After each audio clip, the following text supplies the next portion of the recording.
Hi mga besh. I'm outside right now. I'm having my coffee. And magstay home ta today mga besh kay dili pa okay si Mr.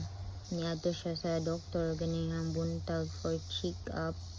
Unya niingon ang doktor nga ada siya virus, dili COVID virus but something viral virus. Wala ko kabalo kung sa.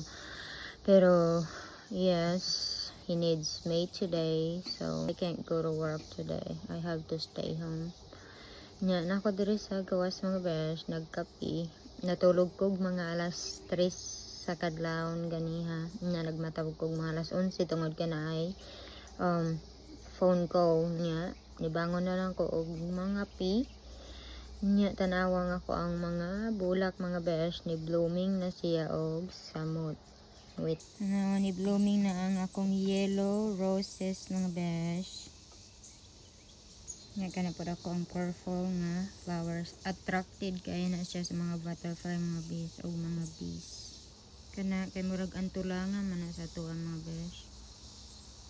Anya, of course, I love my trees. Nana siya bulak besh. Nindot kaya siya red.